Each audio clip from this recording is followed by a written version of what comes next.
Greetings, Guardians, my name is Bife here. So, last week we saw the finale of the Season of the Deep. That brought with it the revelation that we would need to resurrect Savathûn. It brought with it Asa's hibernation as she slips from the story for a moment, and Sloane's conquest over the influence of Xivu Arath. Sloane, from that moment, has vowed to remain on Titan to watch over Asa as she sleeps. No doubt that will be an important plot point at some point in the far-flung future. But there is one other player in this game whose next steps aren't exactly something that's made immediately apparent to us. Those are the next steps of Xivu Arath. Luckily for us, we can find her purpose after this defeat in the Purpose Lawbook. This is going to be what we're exploring today, as it tells us what she decides to do next, most likely, and also gives us a glimpse into the mind of the Witness in a moment of triumph. A moment of triumph that has only slightly been sullied by our actions. Today we're going to unpack all of that, starting with the lore entry which gives us all of this information. It comes from that Purpose Lawbook, as I was saying, and it's called Conviction. It reads as follows.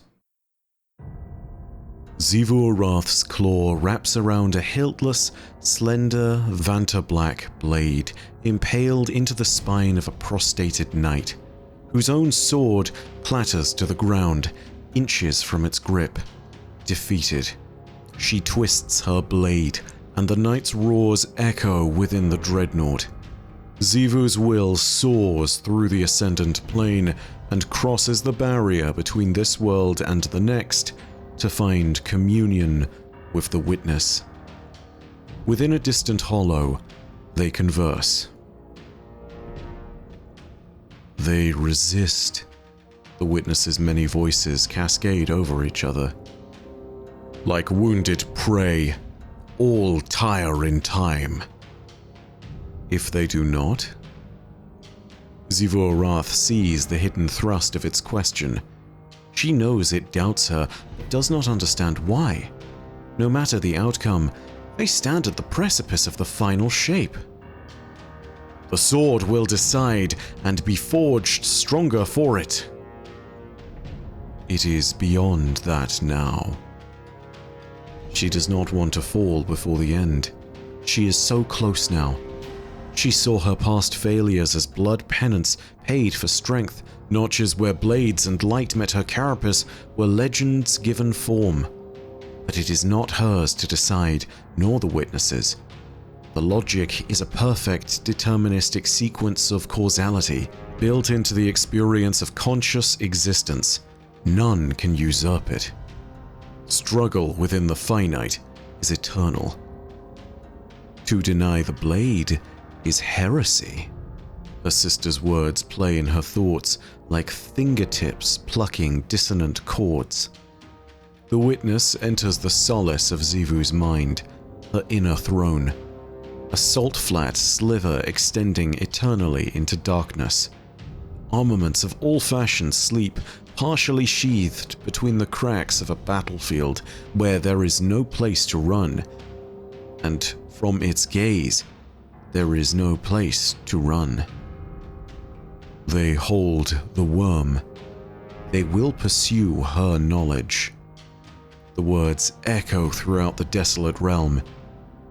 The final shape remains to be hewn. That I may wield it, glorious against the sky. Not as you are, weakened by defeat. The echoes slither over her mind but find little purchase. Meager victories of no consequence. Blurred battles lost within my greater war. No victory is of no consequence. They scheme. War is fed regardless. The sky can grant no passage. That time will soon come to an end. Show her your love, Shiro. She is alone again. Her blade buried in spent ash. So, where do we start with all of this? Well, I think we should start by noting the method by which Xivu is communing with the witness and how it seems somewhat similar to the way in which Oryx would commune with the deep. Oryx would use an unborn ogre as a vessel within which the deep could indwell and inhabit the material plane for a short while as they talked. That being said, I think it's worth noting here that there is a significant number of differences between the two, and there are also a few noteworthy similarities. First of all, Xivu doesn't need an ogre, or any of the pomp and circumstance of ceremony for that matter, in order to commune with the witness. Apparently she needs a knight, and she needs death. Quite appropriate for the Hive God of War, I suppose.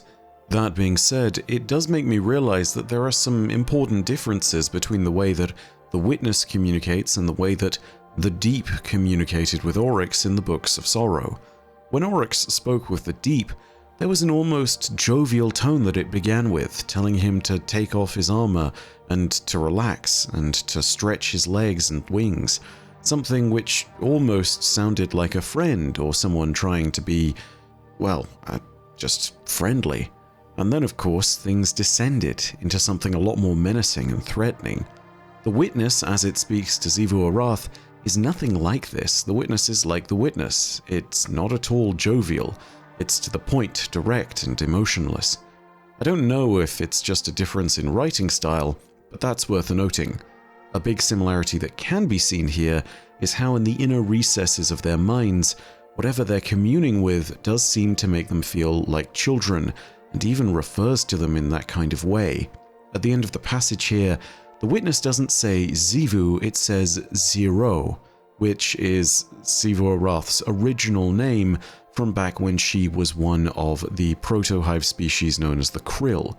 This is one of those moments at which I think it's making a very deliberate reference here, partly because it's showing her the weakness of her old state and reminding her that she is relatively speaking the weaker one in this partnership, but also it's worth remembering that in the Books of Sorrow there was a very similar moment to this.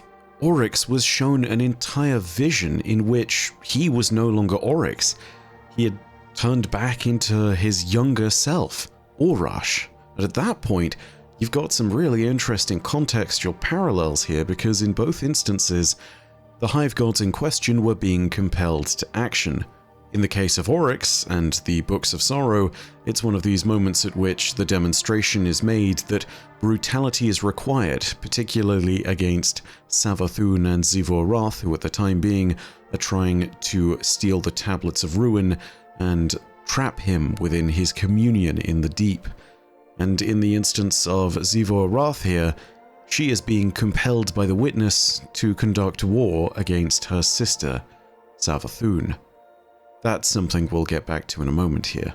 It's just worth remembering those differences in writing style may be something that's merely circumstantial, but it's also worth remembering that the techniques and what's being used here do bear some similarities. Next thing I think we should really say is that technically we don't know when this moment is taking place. In all likelihood, it's at the very end of the Season of the Deep, because I mean, you know, it released at the end of the season, but there isn't technically a definitive note on that. The witness says they hold the worm, they will pursue her knowledge, but that could really apply to any time in the season. The more important moment, which does make me think that we know definitively that this is coming from the end of the season, is when the witness says they scheme and show her your love, Zero. The use of her makes me think that this is explicitly about Savathun and not Asa, when combined with the they scheme note. The use of the word scheme is very important here because I think that word is highly associated with Savathun. Just an interpretation here, but this I think leads us to where Xivu Arath's new direction is. Not to mention, as far as the character side of things is concerned, it just makes sense. She is fully faithful to the witness and hates her sister for having betrayed them, so why wouldn't Xivu Arath go after Savathun? Just makes sense, honestly. There may be some of you who are confused by the statement of show her your love, Zero. Let me explain that really briefly. Back in the Books of Sorrow, which again at this point if you haven't read that, It's very interesting and important contextual information on the Hive, especially given what we now know that supplements it from Witch Queen. So yeah, go ahead and read it, but according to the Books of Sorrow, it was discovered very early on by Oryx and the other Hive gods that the greatest definition of love that can exist under the sword logic is that of, well, war. War to the Hive is love. Let me explain. For one being to commit war against another means that both beings will be hewn down in that war and made sharper. It teaches them to discover new strengths and to adapt. It forces them to become stronger, and thus they will serve the final shape better. To be made stronger is not simply to thrive where weaker beings might merely persist or perish. It is to be made more whole in the form of the final shape. A blade is made deadlier by a whetstone, and so a hive is made deadlier by contest with its comrades. To them, in this twisted circumstance, love is war, and war is love, because to love something is to want the best for it, and you can make something stronger through the sword logic. Therefore, you must commit war on the things that you love. This is something that the Hive gods did frequently in the times of the Books of Sorrow.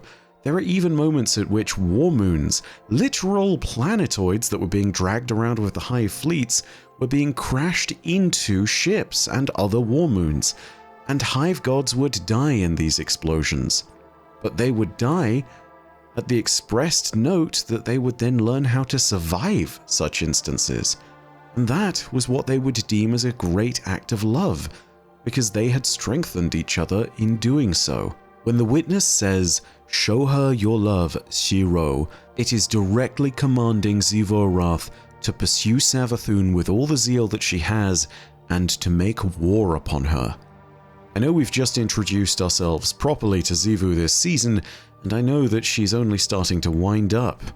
However, I think that if we are going after Savathun next season, Xivu Arath's direction and place in the story is really clear now. She's absolutely going to follow suit, and I don't think there's a chance in hell that we aren't going to see more of Xivu when Savathun does appear. If Savathun has been constantly and relentlessly followed by Xivu's forces even since the Season of the Lost, then yeah, you can bet your bottom dollar that Xivu Arath is going to be pursuing her now if we resurrect her in whatever the next season is going to be. With all of that being said though, that's all from me for the moment. If you enjoyed this video, go ahead and leave a like. And if you have your own thoughts, leave them down below in the comments. There's a lot that can be interpreted here, especially given that this is our first real communication with the witness since after its victory. If there's something you think I missed from this, go ahead and let me know. And of course, if you want more Destiny content, go ahead and hit subscribe and the bell next to subscribe to turn on those email notifications. But as per usual, know that your viewership, as always, is quite enough for me. And in the meantime, my name is Baif. Perodacia Arastra. I'll see you, Starside.